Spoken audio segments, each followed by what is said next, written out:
The ancient bell in Silverpine's sacred cathedral tolled 13 times, each resonant chime vibrating through my chest like an accusation. My trembling fingers clutched a bundle of moonflowers, their luminescent petals glowing faintly in the torchlit space, their honeyed fragrance cloying and suffocating in the smoke-thick air. Whispers rippled through the carved wooden pews behind me, growing louder with each second. Alpha Damien was late to the altar. Hello friends. Before we journey deeper into Serena's story, I invite you to subscribe and share in the comments where you're listening from. Your presence here matters. Now, let's continue. He's not coming, my younger sister Kira whispered, her hand warm on my bare shoulder. I refused to believe it, even as my ceremonial dress, cream-colored silk embroidered with Silverpine's silver wolf sigil, too tight across my ribs and borrowed from a cousin who stood 3 inches taller, felt like it was slowly strangling me. The bodice dug into my skin with each shallow breath, a physical manifestation of the pressure crushing down on me. Representatives from 6 packs filled the cathedral, their eyes boring into my back. Elders in their formal robes, alphas with their mates, warriors standing at attention along the stone walls. 200 witnesses to what should have been my bonding ceremony. 200 pairs of eyes watching me unravel. Just wait, I insisted, my voice barely audible over the murmuring crowd. Traffic from the pack house, maybe. But I knew deep down. I knew the mind link message I'd felt an hour earlier, sharp, cold, deliberate, suddenly burned in my memory like a brand. I can't do this, Serena. Your bloodline is a stain I won't carry. A stain. That's what 23 years of my life had become in Damien's eyes. Not the woman who'd waited faithfully for 2 years, believing his promises. Not the she-wolf who'd helped organize pack runs and attended every council meeting at his side. Just a stain on his precious alpha lineage, a mistake he decided at the last possible moment to correct. The murmurs grew louder. Elder Miriam, who should have been conducting the bonding ritual, gave me a pitying look that made my stomach turn. The ancient she-wolf had performed this ceremony for 40 years, binding hundreds of mates, and I could see in her weathered face that she knew this union was dead before it began. Maybe you should reach out through the mind link again, Kira suggested, though we both knew it was useless. I'd tried 17 times in the past 30 minutes, each attempt hitting a wall of deliberate silence. The cathedral's massive oak doors creaked open. My heart leapt painfully, hope flaring like a struck match, but it was just my childhood friend Marin slipping back inside, her expression confirming what I already knew. She gave a small, devastated shake of her head and pressed a folded note into my hand. Serena, this is for the best. You'll understand eventually. D. I didn't need to read more. The weight of Damien's absence crushed the air from my lungs. 3 years of believing we were fated mates, 2 years of official courtship, months of preparation for this ceremony, all culminating in this moment of perfect, public humiliation. The first tear broke free, sliding down my cheek and taking a streak of carefully applied ceremonial paint with it. I had woken at dawn to let the pack's elder females paint the traditional blessing marks on my face, intricate silver lines that symbolized the moon goddess's favor. Now they dissolved into meaningless smears. I need to leave, I managed to say, my voice cracking. I can't, everyone's watching. As I turned to flee, to escape through the side entrance where rejected wolves traditionally exited in shame, the heavy wooden doors at the back of the cathedral slammed open with decisive force. Every head turned. The sound echoed through the vaulted stone ceiling like a thunderclap, silencing the whispers instantly. Even the ceremonial fires burning in their iron braziers seemed to flicker and dim. He entered like a shadow-given form, tall, imposing, flanked by 3 wolves whose watchful eyes scanned the room with predatory efficiency. The stranger wore leather and fur armor that looked like it had survived 100 battles, dark material marked with scars and repairs. His wild black hair was pulled back from a face that seemed carved from granite, a jagged scar cutting across his left cheek like a lightning strike frozen in flesh. Handsome wasn't the right word. He was beautiful in the way dangerous things often are, a sleek predator, a gathering storm, a blade-catching torchlight. I didn't know him. I was certain of that. Yet something about him struck me as vaguely, impossibly familiar, like a half-remembered dream. Who is that? Kira whispered, but I could only shake my head. The stranger's presence commanded the cathedral as he strode down the center aisle with purposeful steps, his boots echoing on ancient stone. His gaze, intense, molten gold, utterly unreadable, fixed on me, and I felt pinned in place, unable to move under the weight of his scrutiny. Behind him, more wolves filtered in, positioning themselves at the doors and along the walls. Not pack wolves. Rogues. I could tell by their mismatched armor, their scarred faces, the way they moved with the coordinated efficiency of warriors who'd survived outside pack protection. Time seemed to slow as he approached. I became acutely aware of my smeared face paint, the ill-fitting dress, my complete exposure in this moment of abandonment. Shame burned through me like wildfire. He stopped 3 feet from me, close enough that I could detect the faint scent of pine smoke and wild earth and something else, something sharp and masculine that made my wolf stir for the first time in hours. She'd been dying, retreating into the dark corners of my mind after the bond rejection. Now she surged forward, curious, alert, interested. Serena Ashwood. His voice was low, resonant, carrying an authority that made every wolf in the cathedral instinctively straighten. Not a question. A statement of fact. I managed a nod, clutching my wilting moonflowers like a shield. My name is Kada. He said it as though I should recognize it, a subtle tension appearing in his scarred jaw when I showed no reaction. You don't know who I am. It wasn't a question, but I shook my head anyway. The name meant nothing to me, though whispers had erupted around us like wildfire. The Rogue King. He's here. In a pack cathedral. Impossible. His gold eyes flicked to the empty spot where Damien should have been standing, then back to me. Your alpha, he said the title with thinly veiled contempt, isn't coming. I know, I whispered, humiliation burning anew at having this dangerous stranger witness my rejection. Kada's expression darkened almost imperceptibly. He rejected you because he knew what you'd become. What you already are. The cathedral had fallen completely silent. Even Elder Miriam had stilled, watching the exchange with wide, shocked eyes. I don't understand, I said, fighting to keep my voice steady. You will. His gaze intensified, and I felt something crack open inside me, not painfully, but like a door I'd never known was locked suddenly swinging wide. Damien rejected you at this altar because his elders warned him. They told him about your bloodline, about the mark you carry, about what would happen if he completed the bond. What mark? I don't. The crescent moon on your left shoulder blade, Kada interrupted. The one you've had since birth. The one your pack has been suppressing with magic for 23 years. Gasps rippled through the crowd. How did he know about my birthmark? I'd never shown it to anyone except family, always covering it, always ashamed of its strange silver glow. Before I could respond, Damien's voice rang out from the cathedral entrance. This is pack business, rogue. You have no right to be here. Kada didn't even turn to look at him. His eyes remained locked on mine. I have every right. By the old laws, a wolf rejected at the sacred altar becomes unclaimed. Free to be chosen by another. My heart hammered against my ribs. What are you saying? Finally, he turned to face the assembled packs, his voice carrying to every corner of the ancient stone building.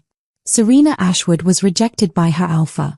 Under the old laws, she is unclaimed territory. He turned back to me, and something fierce and possessive flared in his golden eyes. And I'm claiming her. The cathedral erupted in chaos, shouts, protests, the scraping of boots on stone as warriors moved to defensive positions. But all I could hear was my own wolf howling inside my mind, not in pain or rejection, but in recognition. And when Kada extended his scarred hand toward me, palm up in ancient gesture of claiming, I felt something I'd never felt with Damien. A mate bond. The real one. The cathedral held its breath as Kada's outstretched hand waited between us, his scarred palm facing upward in the ancient gesture of claiming. My wolf surged against my ribs with such force I gasped, the sensation nothing like the gentle tug I'd felt with Damien. This was wildfire, consuming, terrifying, utterly undeniable. You can't just walk into sacred space and steal a pack member, Damien snarled, finally striding down the aisle with his beta Marcus flanking him. His face was flushed with rage, all pretense of the cold, calculating alpha stripped away. Serena is still under Silverpine protection. Kada's smile was sharp as broken glass. Protection? Is that what you call abandoning her at the altar in front of 6 packs? He gestured at the assembled crowd without breaking eye contact with Damien. You severed more than a potential mate bond today. You severed her pack ties. That's what happens when an alpha publicly rejects a wolf at the sacred altar. The ceremony doesn't just end the courtship, it breaks the connection to pack entirely. Elder Miriam's voice cracked through the tension. He speaks truth. The old law is clear. A wolf rejected at this altar by their alpha becomes unmowed. Technically outside pack jurisdiction until formally reclaimed. My head spun. I didn't know that was possible. Most wolves don't, Kada replied, his hand still extended toward me. The packs buried that particular law centuries ago. Too inconvenient when alphas wanted to discard wolves without losing their labor force. Damien's jaw clenched so hard I heard his teeth grind. Even if that's true, you have no authority here. You're a rogue, a criminal. I'm the king of rogues, Kada corrected, his voice dropping to something dangerous. Alpha of the Outlands, breaker of chains, commander of 300 wolves who remember what freedom tastes like. He took one step closer to Damien, and I watched my former intended actually retreat. I have authority wherever wolves gather who are tired of being broken by rules designed to keep them docile. This is insanity. Alpha Marcus of Western Reach stood from his pew, his ceremonial robes rustling. You can't seriously expect us to honor some dusty old law just because you invoke it. I expect you to honor the laws you claim give you power, Kada shot back. Or admit that pack law only matters when it serves your interests. The accusation hung in the air like smoke. I could see wolves throughout the cathedral exchanging glances, some uncomfortable, others nodding slightly in agreement. Kada turned back to me, his expression softening almost imperceptibly. Serena Ashwood, I claim you under the old laws, by right of the unclaimed and the right of the rejected. His voice carried formal weight now, the ancient ritual words. I offer protection, freedom, and a place where your worth isn't measured by your ancestors' ranks or the opinions of wolves who never knew your strength. He knelt then, actually knelt, one knee pressing against the cold stone floor, and my breath caught. An alpha never kneels except to a mate. The gesture sent shockwaves through the gathered packs. If you accept, he continued, his golden eyes holding mine, you walk out of here with me tonight. If you refuse, I leave alone and you face whatever future your former alpha has planned for you. My mind raced. Stay meant facing Damien's wrath, his embarrassment at being publicly rejected turned back on me. It meant whispers in corridors, pitying looks, possibly reassignment to the lowest pack duties. Silverpine didn't treat failed bondings kindly, especially when the failure was so spectacularly public. Going meant entering a world I knew nothing about with a man I'd met 5 minutes ago. Rogues lived outside pack structure, outside civilization. Everything I'd been taught said they were dangerous, unpredictable, barely civilized. Yet my wolf was practically purring, pressing forward with an intensity that bordered on desperate. She wanted this man's hand in mine with a certainty that shook me to my core. Serena, don't be foolish, Damien's voice cut through my thoughts. He'd moved closer, his beta creating a subtle barrier between Kada and me. You'd be trading pack civilization for a lawless wasteland. Do you really think? I think you lost the right to advise me the moment you sent that coward's note instead of facing me like an alpha should. I interrupted, surprising myself with the steel in my voice. Damien flinched. Good. I looked at Kira, whose eyes were swimming with tears but whose expression was resolute. She gave the smallest nod. Do what feels right, not what looks right. My gaze drifted across the crowd. Lydia Stormcrest sat in the third pew, the Northern Ridge Alpha's daughter who'd apparently captured Damien's interest enough to warrant my rejection. She smirked, her painted lips curving with cruel satisfaction. Behind her, Elder Tobias watched with calculated interest, his ancient face revealing nothing. 200 witnesses who'd watched my humiliation with varying degrees of satisfaction, pity, or indifference. Not one had stood up for me. Not one had questioned Damien's absence until Kada forced the issue. I dropped the moonflower bouquet, watching the luminescent petals scatter across stone already stained by centuries of ceremonies. My mother had sewn this dress by hand before her death 3 years ago, every stitch a prayer that I'd find happiness. Wearing it to my own rejection felt like desecrating her memory. But walking away in it might honor her wish after all. My hand shook as I reached for Cadis. The moment our skin connected, electricity arced between us, visible, tangible, undeniable. Silver light flashed where our palms met, and gasps rippled through the cathedral like wind through wheat. Impossible, Elder Miriam breathed, staggering forward. That's the mark of true mates. But his rogue, she's pack-born, the bloodlines shouldn't. Shouldn't what? Kader stood, pulling me gently to my feet, his hand warm and steady around mine. Shouldn't recognize each other? Shouldn't choose freedom over tradition? He raised our joined hands, letting everyone see the silver glow that pulsed between our connection. This is what you fear, that mate bonds don't care about your carefully constructed hierarchies. The light faded but the sensation remained, a golden thread connecting us that I could feel stretching between our chests. Kader released his leather outer coat, draping it over my shoulders.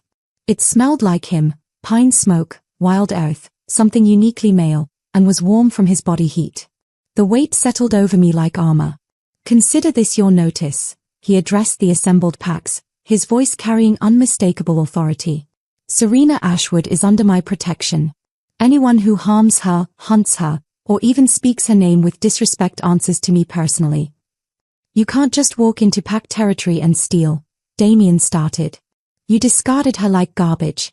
Kader's voice dropped to a lethal growl that made my former intended actually step backward. I picked her up. There's a difference. Learn it. As we turned toward the door, Elder Miriam called out. Wait, child. Please. Kader tensed but allowed me to pause. The ancient she-wolf approached with careful steps, her roomy eyes studying my face with sudden intensity. Let me see your left shoulder blade, she said quietly. Confused, I glanced at Kader, who gave a slight nod. I turned, allowing Elder Miriam to pull back both his coat and the fabric of my dress.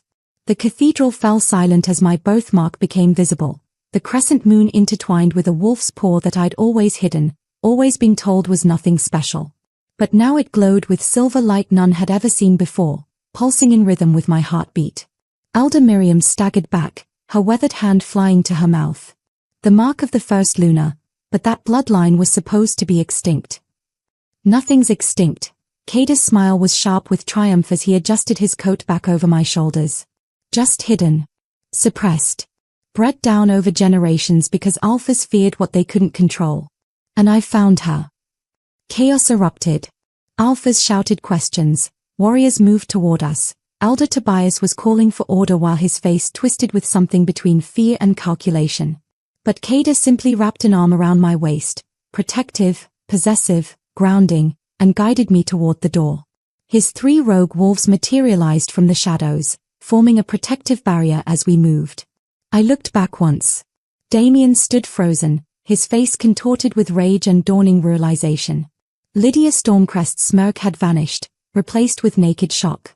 Kira pressed her fingers to her lips, tears streaming, mouthing words I couldn't quite make out. As we reached the threshold, Kader leaned close enough that his breath stirred my hair. That mark? It's why he rejected you.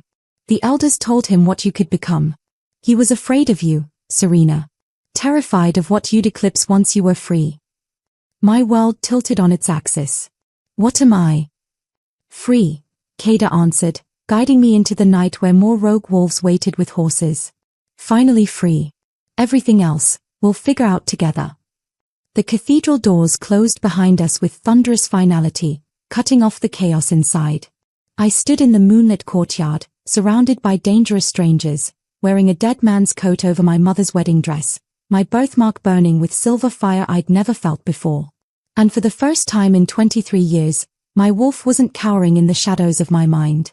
She was awake. She was furious. And she was ready to discover exactly what the packs had spent generations trying to suppress.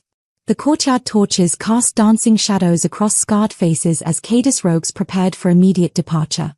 My ceremonial dress felt absurd now, the delicate silk and embroidered sigils marking me as prey in this gathering of predators.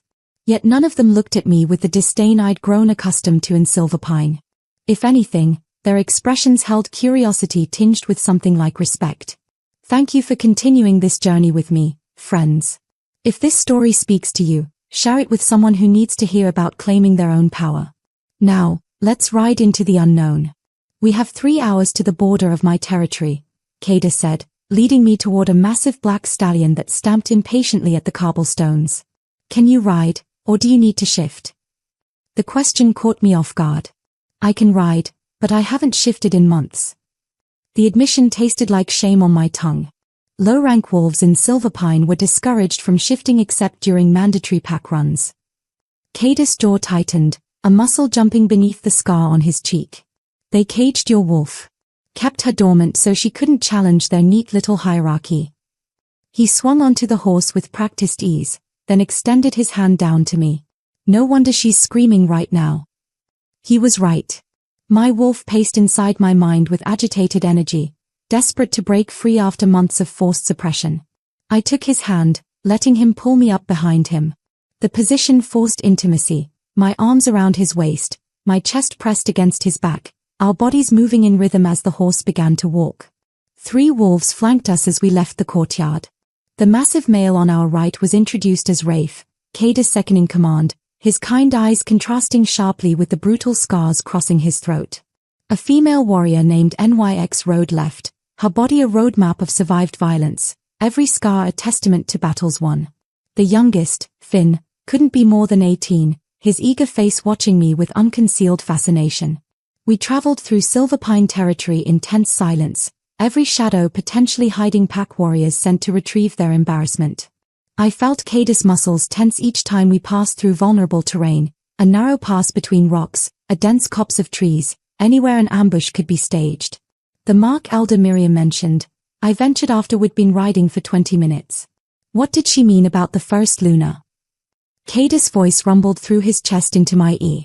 Your bloodline descends from the moon goddess's daughter.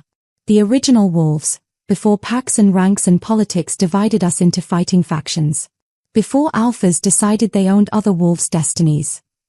I processed this information, trying to reconcile it with everything I'd been taught. The Ashwoods were considered the weakest family in Silverpine. How could we possibly? Because someone made you weak on purpose, he interrupted, his tone matter-of-fact.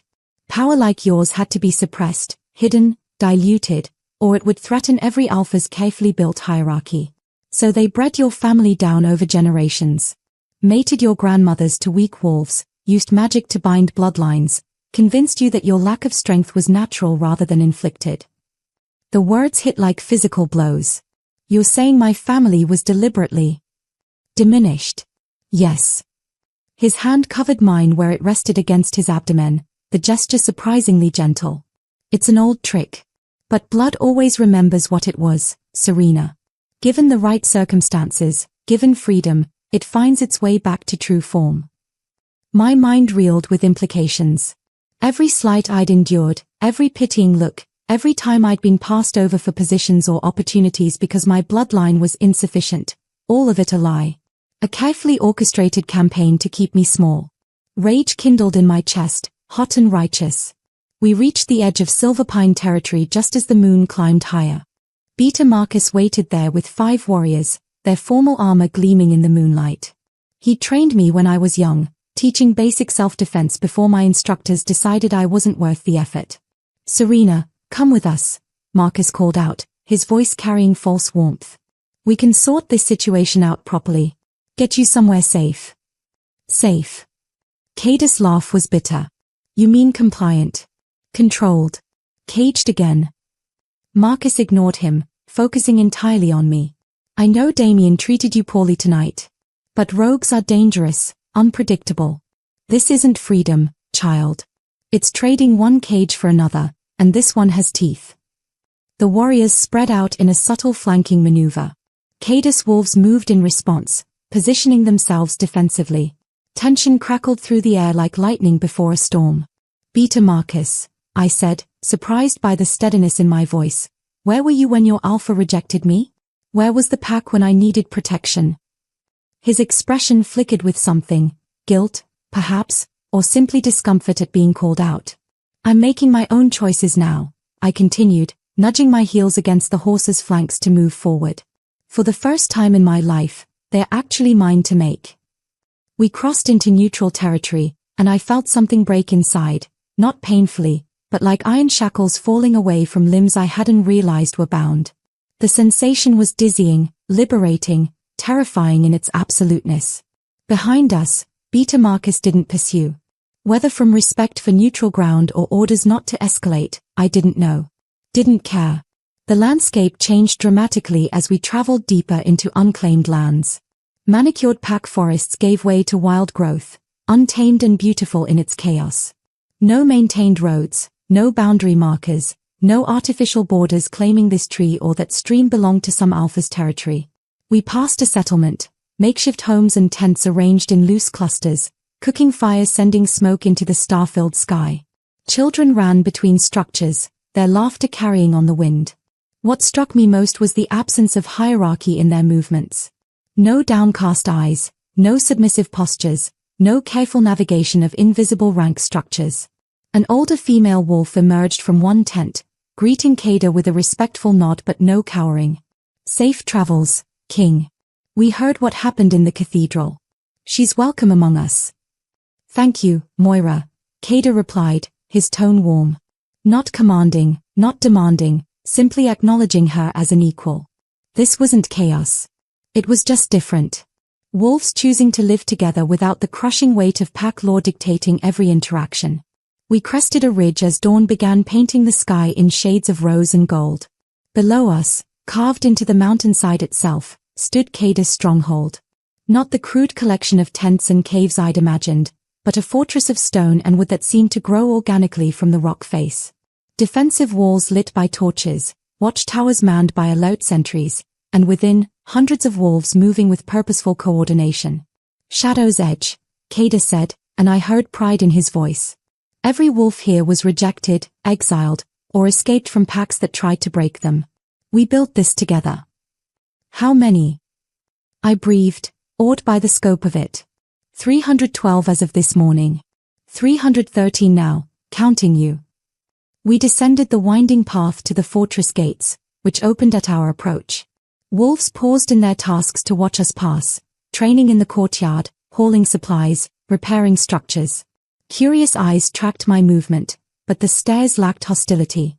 Kada led us to a great hall where wolves were gathering for morning meal. The scent of cooking meat and fresh bread made my empty stomach growl. I realized I hadn't eaten since yesterday, too nervous about the ceremony to manage more than water. He dismounted, then helped me down. His hands at my waist were careful, respectful, yet I felt the mate bond pulse with each point of contact between us. "Brothers and sisters of the shadow," Kada's voice carried across the assembled crowd, and conversation died. "I've brought someone home. Serena was rejected by Silverpine's alpha at the sacred altar. By the old laws, I've claimed her, and she's accepted." Mixed reactions rippled through the crowd. Some cheered, pounding fists on tables in approval. Others looked wary, whispering among themselves. A harsh female voice called out from the back, "She's pack-born. Pack-trained. How do we know she's not a spy?" Kada didn't defend me. Instead, he looked at me, his expression neutral. "They're right to question. Trust is earned here, not given by rank or bloodline." The test was clear. I stepped forward, my legs shaking but my voice surprisingly strong. "I'm not asking for trust. I'm asking for a chance to earn it." The harsh voice belonged to a scarred female warrior pushing through the crowd. "Myra, I'd learn later. Then show us your wolf. Prove you're not some weak pack princess playing at rebellion." My stomach dropped. The one thing I'd failed at for months, the shame I'd carried through every mandatory pack run where my wolf refused to emerge fully.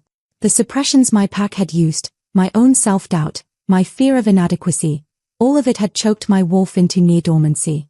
But something was different now. My wolf surged forward with unprecedented strength, no longer caged by magic or expectations or shame. The shift that used to take painful minutes happened in seconds.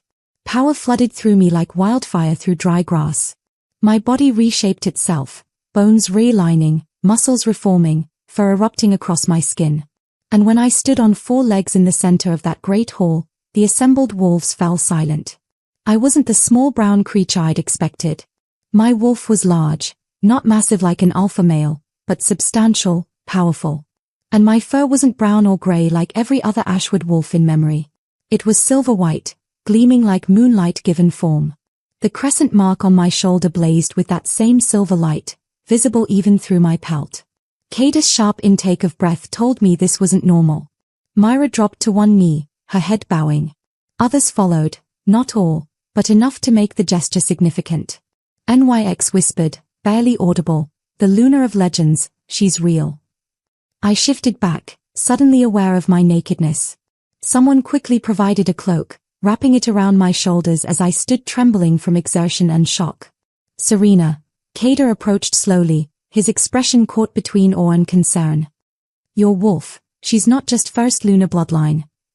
He paused, seeming to choose his words carefully. She's an alpha wolf. That's impossible, I managed. I'm the weakest. You were told you were weak, he corrected, his golden eyes holding mine. There's a difference between being weak and being convinced you are. And Damien knew. That's why he rejected you before you could discover what you truly are. My legs gave out. Kader caught me before I hit the stone floor, his arms solid and steady around me. What am I? I whispered against his chest. My equal, he said simply. And every pack's worst nightmare. Morning light streamed through an arched window, painting golden patterns across furs piled on a massive bed. For a disorienting moment, I thought the previous night was a fever dream. Then I saw Kader's leather coat draped over a chair, still carrying his scent of pine and smoke and something wild that made my wolf stir lazily. Welcome back, friends. If you're invested in Serena's transformation, please subscribe and share where you're listening from. Your support keeps these stories alive. Now, let's continue. A knock preceded NYX entering with clothes and food. The king thought you might want to eat before facing the chaos, she said, setting a tray on the small table. Bread, cheese, dried meat, simple fare but more appealing than any pack feast I'd attended. Chaos? I asked, wrapping a fare around myself.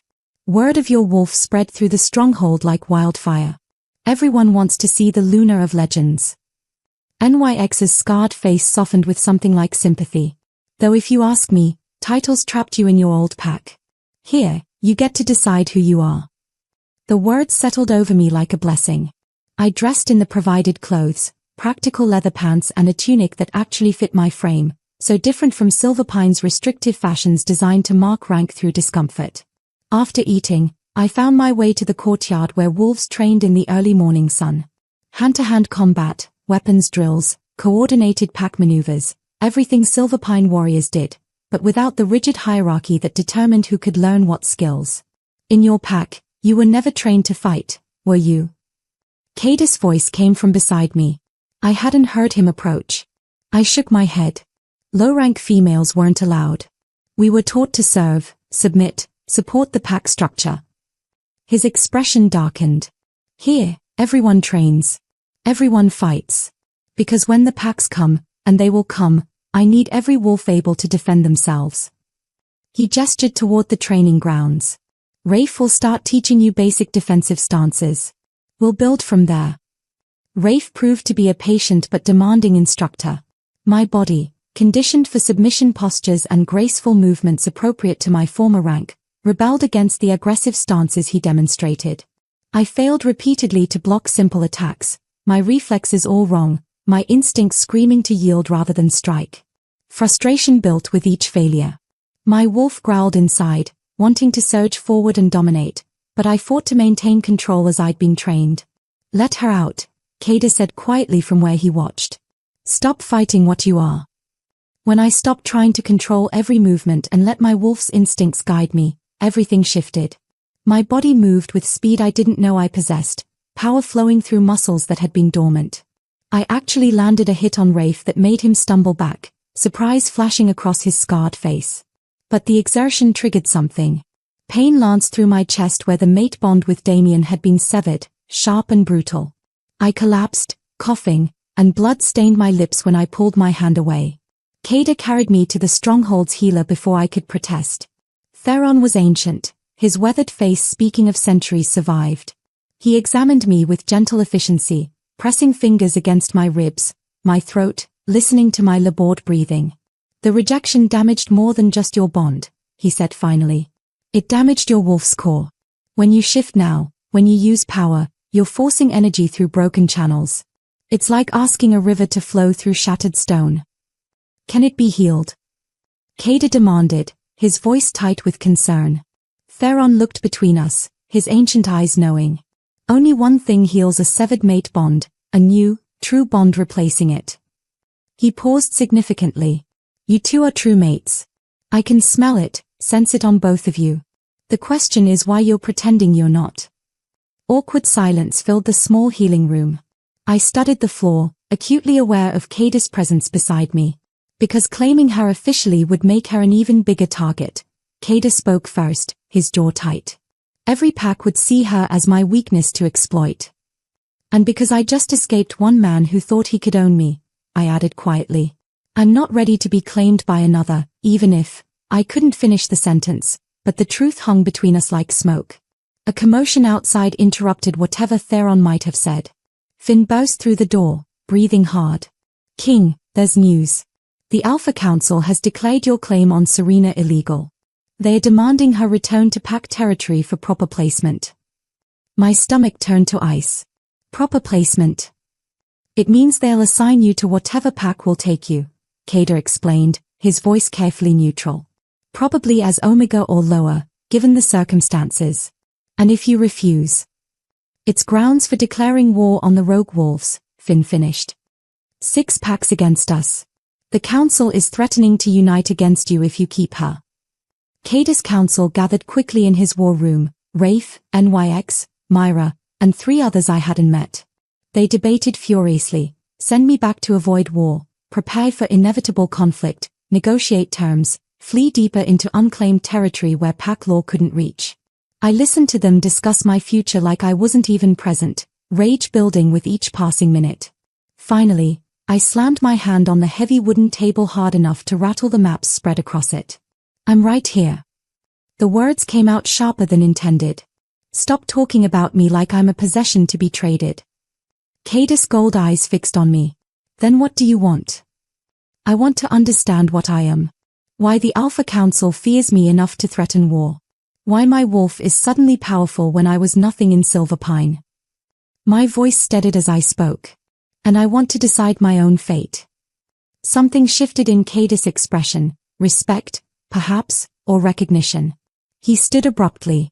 Come with me. He led me through winding corridors to a hidden room, a library salvaged from abandoned pack halls.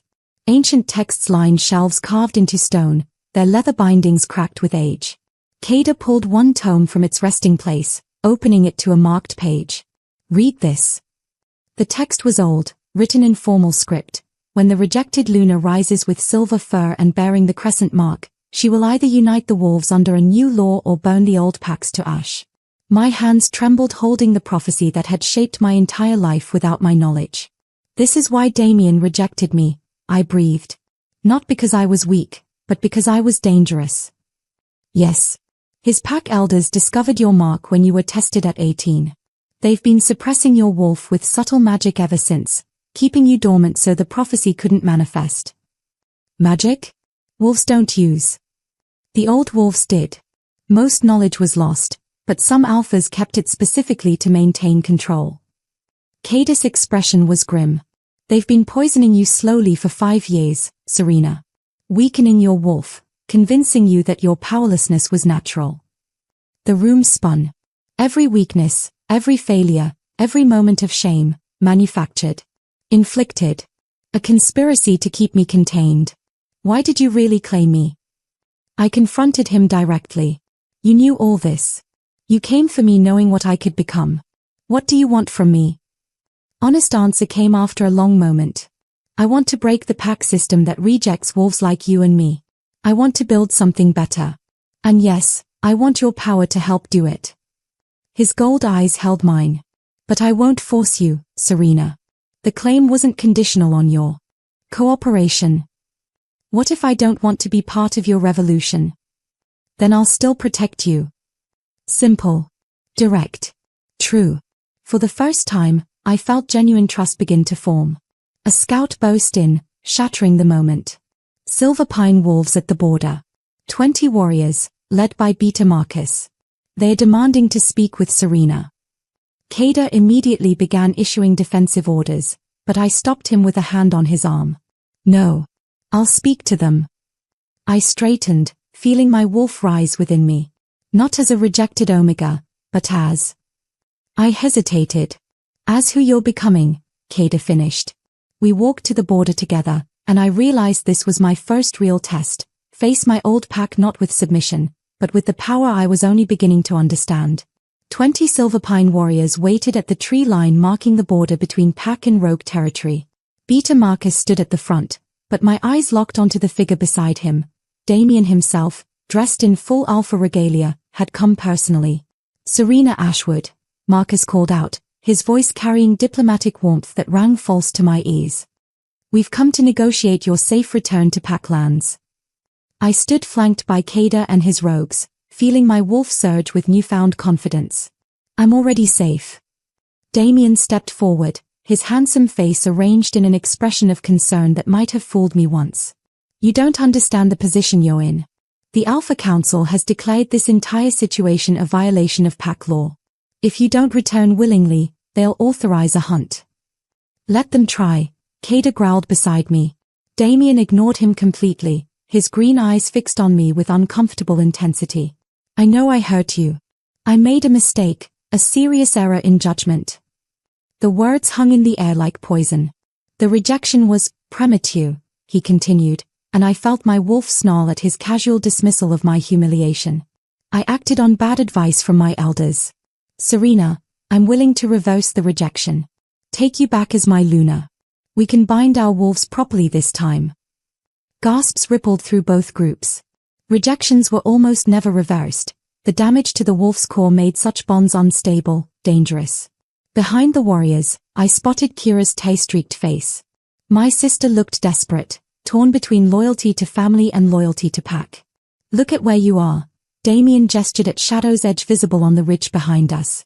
Living with rogues, in a crude fortress, learning to fight like some barbarian warrior. This isn't you, Serena. Come home. Home. The word tasted bitter on my tongue. You humiliated me in front of 6 packs. Called my bloodline insufficient. Said I was a burden too weak to carry your name. I was wrong. No, you were honest, I cut him off. Now that you know what I truly am, suddenly I'm worth claiming again. His diplomatic mask slipped fractionally. You have a responsibility to your pack, to your people. That power inside you belongs. My power belongs to me, I interrupted, my voice carrying alpha command I hadn't known I possessed. Even Damien straightened involuntarily at the tone. Elder Tobias, who'd accompanied the delegation, stepped forward. His ancient face was stern, unyielding. Child, you bear the mark of the first Luna. That power belongs to the packs, not to rogues who reject our laws and traditions. I reject nothing except being owned, I replied, surprised by my own certainty. Your great-grandmother was Silverpine, Tobias continued. Your mother died in service to Silverpine. Your blood owes. She owes you nothing, Kada's voice cut like a blade. Her family served your pack for generations and died poor, disrespected, treated as lesser. You don't get to claim her now that she's valuable. Damien's patience finally cracked. If you don't return by the next full moon, 3 nights from now, the Alpha Council will declare you rogue. Not just living with rogues, but actually rogue. Fair game for any pack to hunt. The threat was clear. My freedom would cost rogue lives. Your protection means nothing, Kada, Damien continued. When the packs unite, your 300 rogues won't last a week against our combined forces. And we will unite against you if you keep her. Seri, please. Kira's voice broke through the political posturing. She pushed forward, tears streaming. Just come back. We can figure this out together. Don't throw your life away for pride. My heart fractured seeing my sister's anguish. Kira, I'm not throwing anything away. I'm finally finding it. They'll kill you, she sobbed. Or worse, they'll kill the rogues and drag you back anyway. Then at least I'll have fought, I said gently. I'm done letting others decide my fate. Damien made his final play. Prove you're not being held against your will. If you're truly free, compete in the Alpha's Challenge 3 nights from now. The ancient tradition sent murmurs through both groups. Any wolf could challenge for the right to lead, but it was brutal, usually fatal for non-alphas. If you survive 3 rounds, you'll be recognized as independent, Damien continued. You can live here or anywhere without pack interference. Absolutely not, Kada said immediately. She's been training for 2 days. I accept, I said, surprising even myself. Chaos erupted. Kader pulled me aside, his gold eyes blazing. You could die. The challenge isn't ceremonial. Wolves have been killed in that arena. Then train me. I met his stare. You have 3 days to make me strong enough to survive 3 rounds. That's all I need, survival, not victory. He studied my face for a long moment. You're sure? No. But I'm doing it anyway. Something shifted in his expression, respect, perhaps recognition of a kindred spirit who chose risk over submission. I called back to Damien, I accept, but with conditions. You're not in a position to make demands. I am if you want to avoid war, I interrupted. My conditions, the challenge is non-lethal, witnessed by neutral packs, and when I pass, all claims on me are permanently severed. Elder Tobias conferred with Damien in hushed tones. Finally, agreed. But if you fail, you return to Silverpine and submit to Alpha judgment. And if I refuse to fail? I asked with newfound defiance. Damien's smile was cold as winter.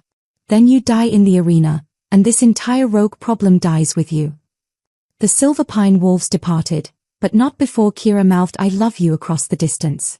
I watched them disappear into the forest, where I might have just signed my own death warrant. Kader's hand settled on my shoulder. 3 days isn't enough time. It's the time we have. Use it.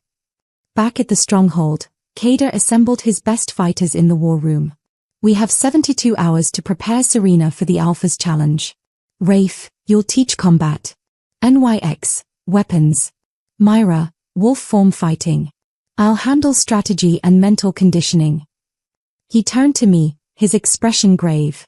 You'll train 18 hours a day. It will break your body, push your wolf to the edge of madness. You'll want to quit. Promise me you won't. I promise, I said steadily. Make me strong enough to survive. Kader's eyes gleamed with something between admiration and worry. I'll make you more than strong enough to survive. I'll make you dangerous. A messenger arrived as we prepared for the first training session, his face pale with news he clearly didn't want to deliver. What is it? Kader demanded. Lydia Stormcrest has registered as one of the challengers Serena will face in the arena. The woman Damien had chosen over me. The Northern Ridge Alpha's daughter who'd smirked at my humiliation. She would be one of 3 opponents trying to break me in front of hundreds of witnesses. My wolf snarled with anticipation rather than fear. Good. Let her come. Let them all come. I was done being the rejected Omega. Time to show them what happened when you freed a caged predator. Dawn on day 1 found me standing in the training yard wearing light armor, bruises already forming from preliminary assessment drills. Every muscle screamed protest. Kader watched from the platform above, his expression unreadable as stone. Rafe began with brutal efficiency.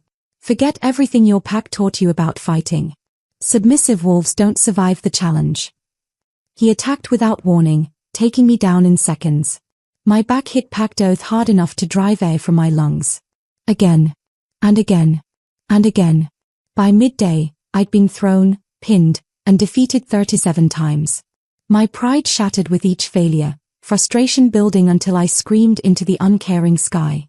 This is impossible. Your mind thinks it's impossible, Rafe said calmly. Your wolf knows better. Stop fighting her. That afternoon, NYX took over with weapons training. My human form lacked raw strength, so I needed tools, leverage, strategy. Short blades, defensive staff, even improvised weapons, dirt, stones, anything that could turn the tide. In the arena, you use everything, she explained, demonstrating a strike with a practice blade. There are no rules except survival. During a drill, my blade accidentally cut her arm. I froze, horrified, but NYX grinned through the blood. There. That's the killer instinct. Do that again. Evening brought Kader's mental training. He made me relive the rejection ceremony in excruciating detail. Tell me what you felt when Damien said your bloodline was insufficient. I resisted, but he pushed relentlessly. The arena will break you if you can't face your own trauma first. The dam broke. Shame poured out, worthlessness, the bone-deep belief that I truly was less than, that every insult I'd endured was somehow deserved. Kader knelt before me as I sobbed. That shame is a weapon they used against you. Drop it. It doesn't serve who you're becoming. Who am I becoming? I asked through tears. Someone who knows her worth isn't determined by others' judgment. Day 2 brought full contact sparring against multiple opponents. 3 rogues at once, their attacks coordinated and relentless.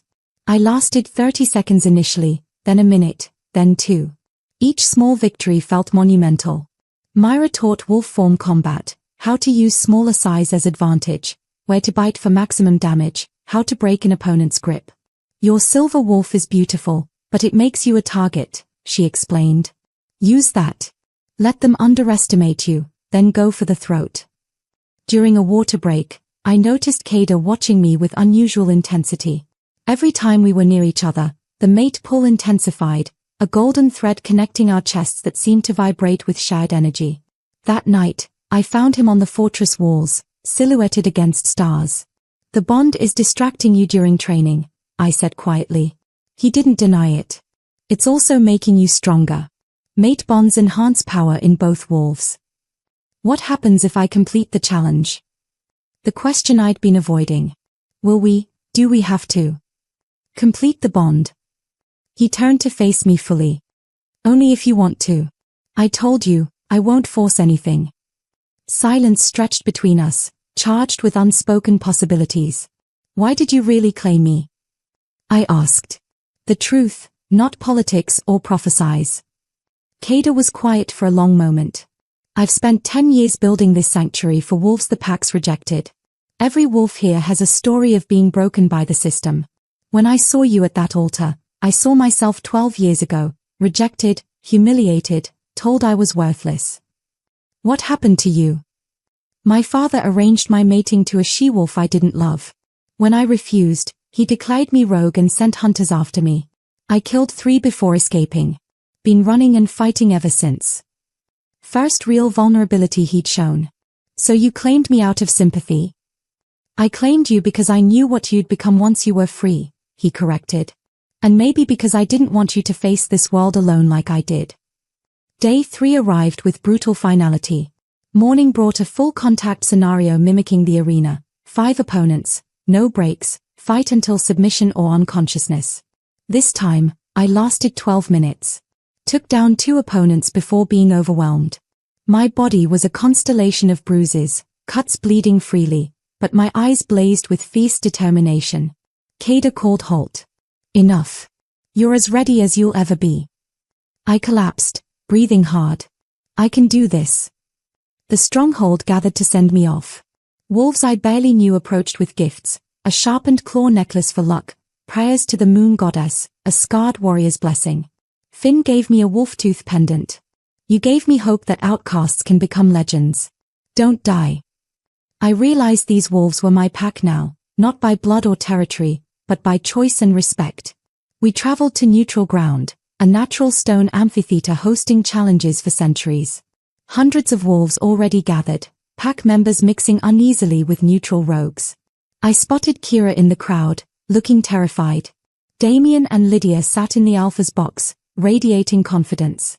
The Alpha Council presided, 5 ancient Alphas governing inter-pack law. The other challengers were revealed: Lydia Stormcrest, Marcus Stone from Western Reach, and Thorn, a massive rogue opposing Kada's rule. Lydia approached me, her beautiful face arranged in false sympathy.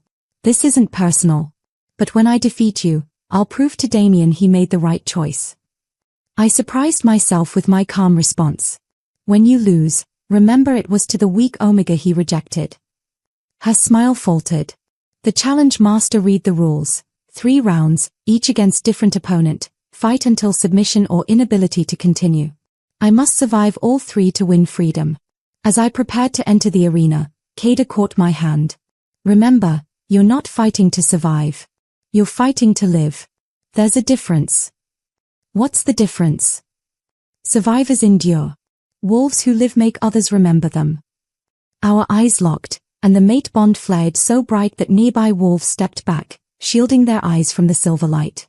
I entered the arena to roaring crowds. The stone floor was stained with blood from countless previous battles. Afternoon sun beat down mercilessly. The first Luna's bloodline was about to prove whether legends were born or made. And I intended to make them remember. The stone arena was ancient, its floor stained dark by generations of blood. I stood in the center, heart pounding as hundreds of eyes watched from tiered seating. Ceremonial silver bands on my wrists glinted in the harsh sunlight. This is it, friends. Serena's moment of truth. If this battle speaks to you, share your thoughts in the comments. Now, let's witness what she's truly made of. First round, Serena Ashwood vs. Marcus Stone of Western Reach, the challenge master announced. Marcus entered, 6 feet of solid muscle, veteran of dozens of territorial fights, his body a roadmap of survived violence. He approached with measured confidence. I'll make this quick, girl. No hard feelings. The bell chimed. He attacked immediately. Marcus was faster and stronger, driving me back with powerful strikes.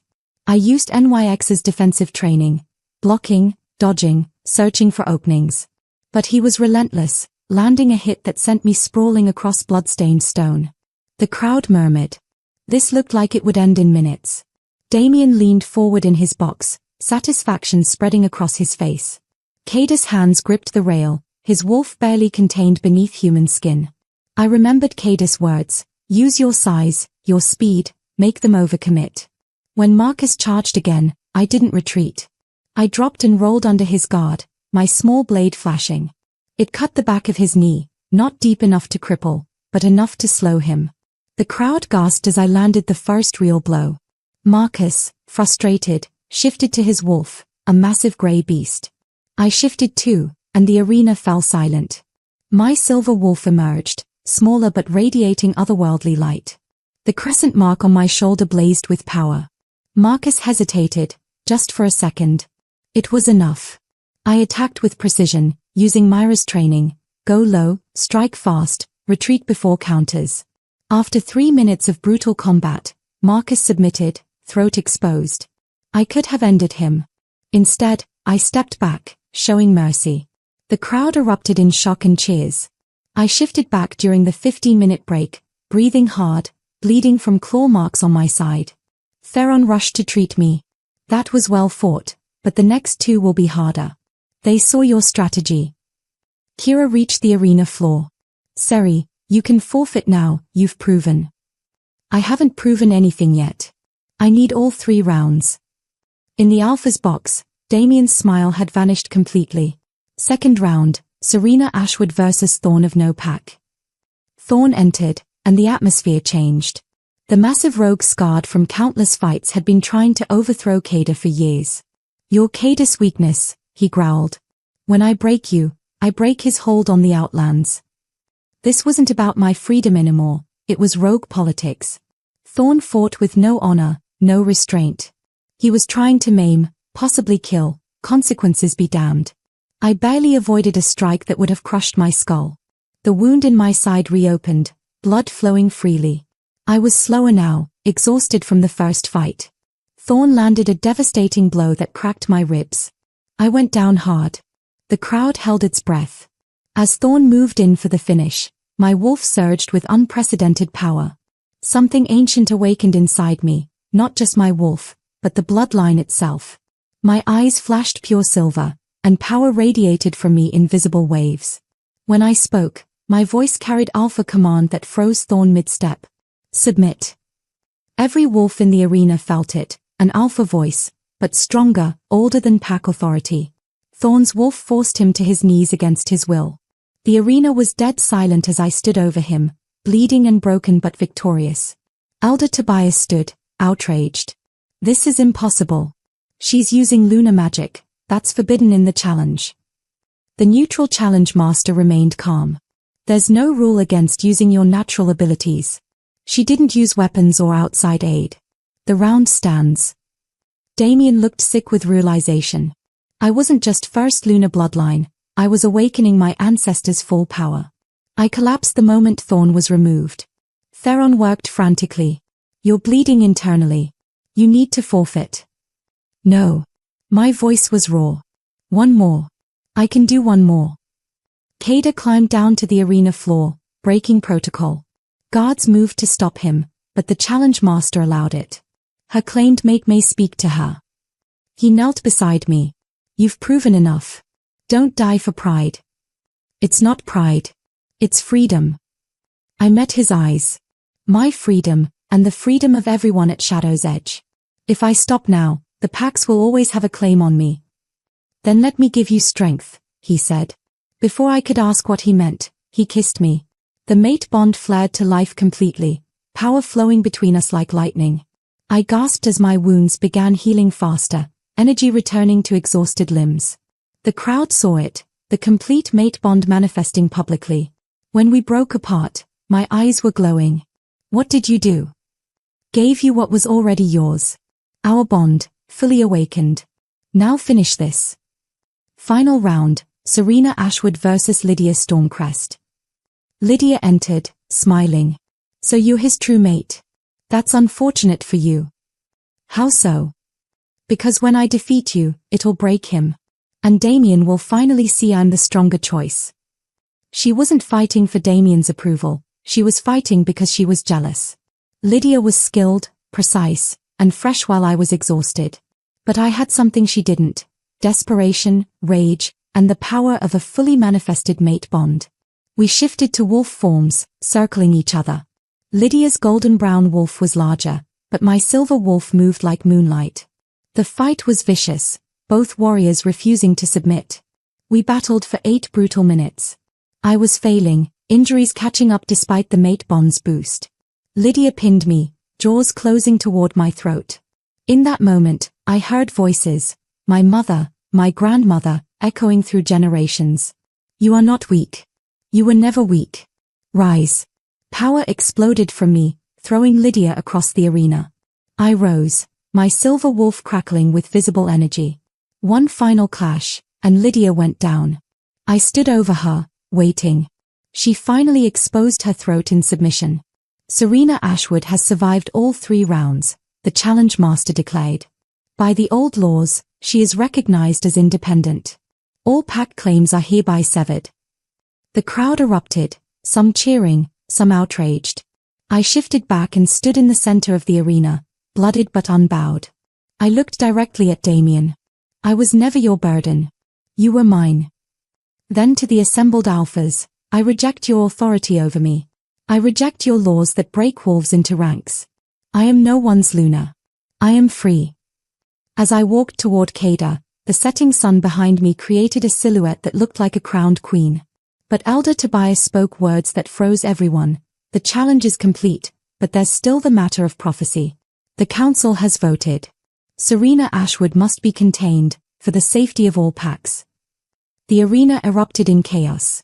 Elder Tobias's declaration, that I must be contained despite winning the challenge, sent warriors from multiple packs moving to surround the exits. Kada's rogues, who'd been watching from the perimeter, drew weapons instantly. The air crackled with the promise of violence. I stood in the center of the arena, still bleeding from 3 brutal fights, and realized the truth with crystalline clarity. You rigged this. The challenge was just to see what I could do. Alpha Thaddeus of Northern Ridge confirmed my suspicion without shame. The Alpha's challenge gave us an excuse to gather you here, surrounded, where you couldn't run. The prophecy is clear. You're too dangerous to leave uncontrolled. Damien stood, and I saw it in his green eyes. He'd known all along, been part of this from the beginning.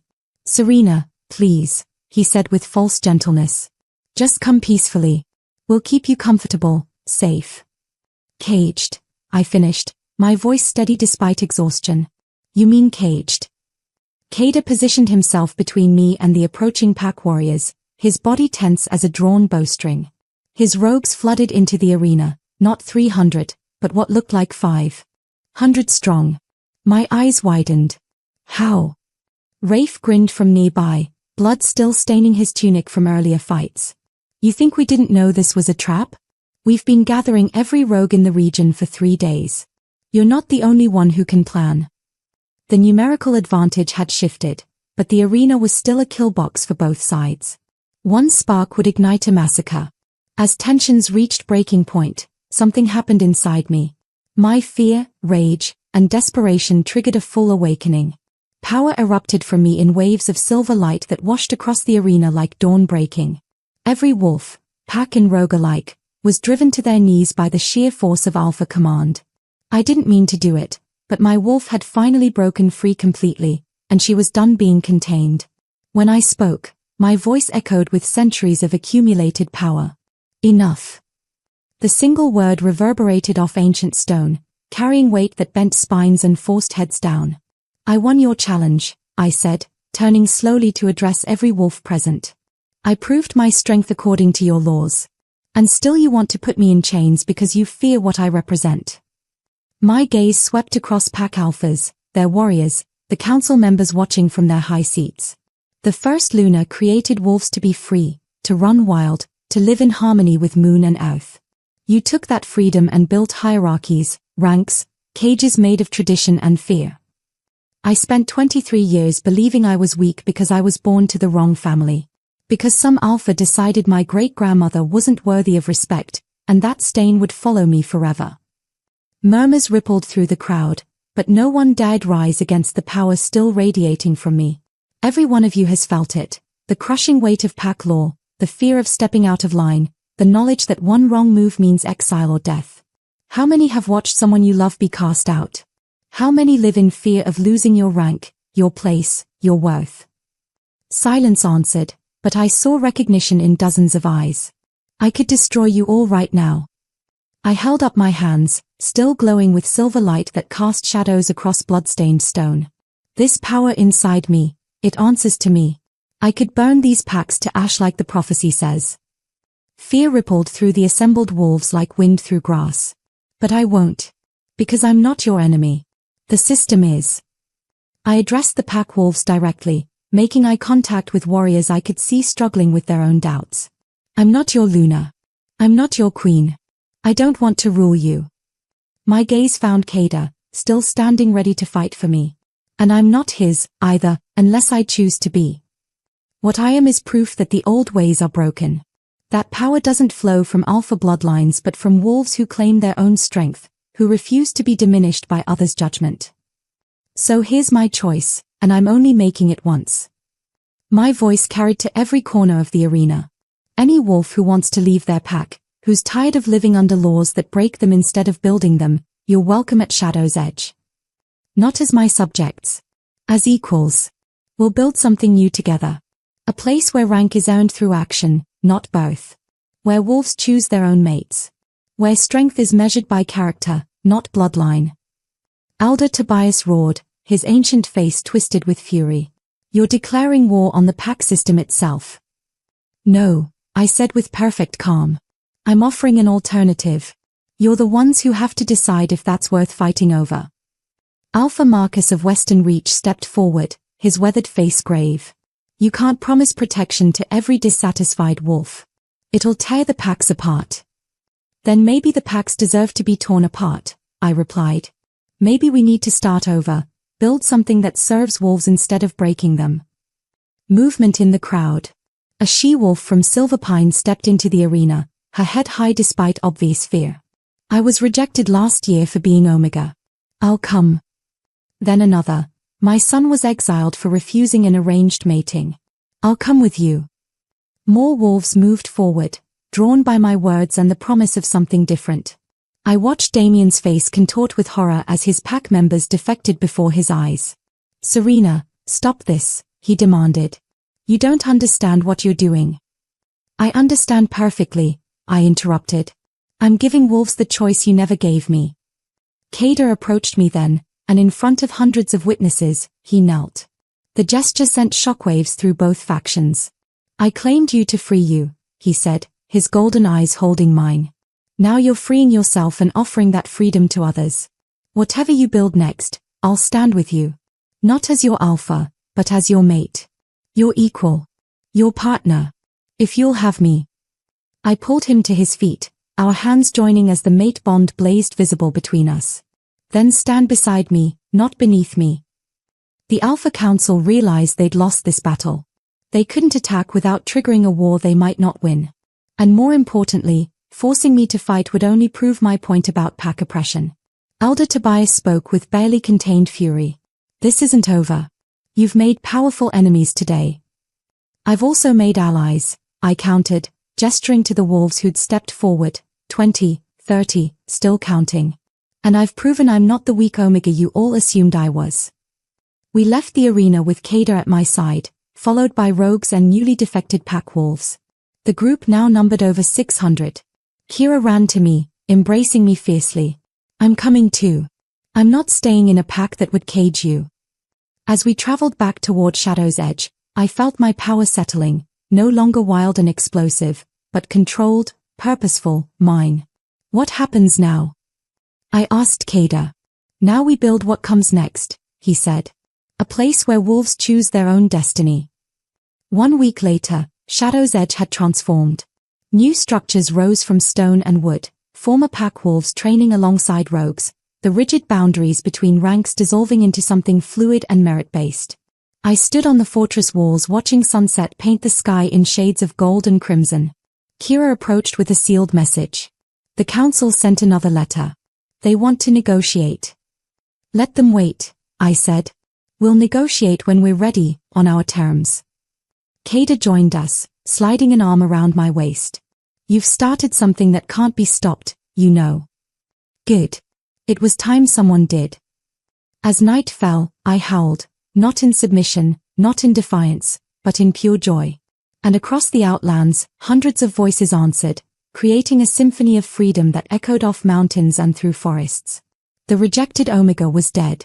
In her place stood something the packs never anticipated, a Luna who wouldn't be bound, an Alpha who wouldn't be caged, and a revolution that began with 5 words. She's mine. She always was. But the story's ending revealed a deeper truth. I was never anyone's. I was always my own. And that made me the most dangerous wolf alive. The end. If you enjoyed Serena's journey from rejected Omega to legendary Luna, please subscribe to this channel and hit the notification bell so you never miss a story. Share your favorite moment in the comments below. I read every single one and your thoughts inspire future tales. Where are you listening from? Let me know. If you want more stories like this, tales of strong characters claiming their power, finding true love, and breaking free from what holds them back, check out the playlist in the description. I have dozens of complete audiobook stories waiting for you. Thank you for spending this time with me and with Serena. Until the next story, remember, you are never too broken to be remade, never too weak to claim your strength, and never too lost to find your way home. Stay wild, stay free, and keep howling at the moon.